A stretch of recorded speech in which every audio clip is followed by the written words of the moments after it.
আসসালামু আলাইকুম বন্ধুরা, তনিমাস লাইফে আবারও একটি নতুন ভিডিও নিয়ে আপনাদেরকে আমন্ত্রণ জানাচ্ছি। দেখেই বুঝতে পারছেন আমি আছি এখন দাবা ফেডারেশনে।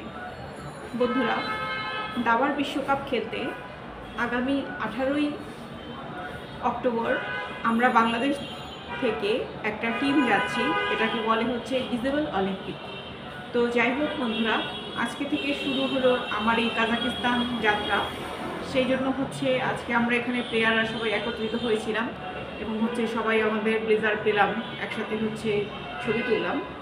তো আমি টুকটুক করে আপনাদের সাথে চেষ্টা করব কী করে আমরা প্লেনে যাচ্ছি, কী করে ওখানে টুর্নামেন্ট খেলছি, কোথায় থাকছি, সব কিছুই ছোটো ছোটো করে শেয়ার করার চেষ্টা করব যতটুকু আমার একার পক্ষে সম্ভব হয়।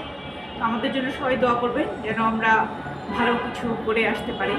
এবং এটা যেহেতু একটা দেশের সম্মানের ব্যাপার, তো আশা করছি সবাই আমার এই ভিডিওগুলো দেখবেন এবং আপডেট পাওয়ার আশায় থাকবেন। তো দাবা ফেডারেশন থেকে আজকে এখানেই সবাইকে বিদায় জানাচ্ছি। আমি তনিমা, টাটা।